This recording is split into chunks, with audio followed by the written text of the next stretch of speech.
ان الحمد للہ والصلاة والسلام علی نبیہ۔ کیا وراثت میں عورتوں کو بھی حصہ دیا جائے گا؟ دور جاہلیت کی تاریخ کیا ہے اور اسلام نے خواتین کے حوالے سے کیا حکم نافذ کیا؟ سورہ نساء کی آیت نمبر 7 ہماری رہنمائی کرتی ہے۔ پہلی آیت کا ترجمہ ملاحظہ ہو، للرجال مردوں کے لیے نصیب حصہ ہے، مما ترک الوالدان جو چھوڑ دیں اس کے والدین ماں باپ، والاقربون اور قرابت والے قریبی رشتہ دار، وللنساء نصیب مما ترک الوالدان والاقربون اور عورتوں کے لیے بھی اس میں حصہ ہے جو چھوڑ دیں اس کے ماں باپ اور قرابت والے۔ مما قل منہ او کثر، وہ ترکہ وہ وراثت تھوڑی ہو یا زیادہ ہو، نصیبا مفروضا اس میں حصہ ہر ایک کا مقرر کر دیا گیا ہے۔ یہ آیہ مقدسہ قانون وراثت کی بنیاد ہے۔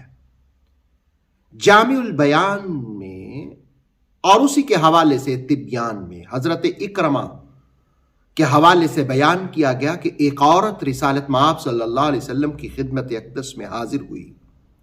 اس نے عرض کیا کہ یا رسول اللہ صلی اللہ علیہ وآلہ وسلم، میرا خاوند فوت ہو گیا ہے، اس نے مجھے اور میری بیٹی کو چھوڑا، لیکن میری بیٹی کا جو چچا ہے یعنی خاوند کا بھائی، اس نے ساری دولت لے لی، ہمیں کچھ بھی نہیں دیا۔ تو رسول کریم علیہ السلام نے اس شخص سے پوچھا، اس نے کہا کہ یا رسول اللہ صلی اللہ علیہ وسلم، یہ عورتیں یہ نہ تو گھوڑوں پر سوار ہو سکتی ہیں، دوسرا اس نے کہا نہ ہی یہ گھاس کاٹ سکتی ہے، یعنی کوئی کام کر سکتی ہیں، اٹھا کر نہیں لا سکتی، تیسرا اس نے کہا نہ ہی یہ دشمن کا مقابلہ کر سکتی ہیں، چوتھا اس نے کہا نہ ہی یہ کما کر لا سکتی ہیں۔ تو اس پر آیت نازل ہوئی کہ مردوں کا بھی حصہ ہے، عورتوں کا بھی حصہ ہے۔ گویا اسلام نے جاہلیت کی اس تاریخ کو رون ڈالا کہ جس میں عورتوں کو حقوق سے محروم کر دیا جاتا تھا۔ اسلام نے مردوں کے لیے بھی حقوق وراثت میں رکھے اور عورتوں کے لیے بھی وراثت میں حقوق رکھے۔ وراثت کا قانون یہ ہے کہ سب سے پہلا حق جو قریبی ہوتے ہیں ان کا ہوتا ہے، اور اگر قریبی موجود ہے تو بعید جو دور والے ہیں وہ محروم ہو جاتے ہیں۔ بیٹے کی موجودگی میں پوتے کو نہیں دیکھا جائے گا، پوتا دور کا رشتہ دار بنتا ہے لیکن بیٹا قریب کا رشتہ دار بنتا ہے۔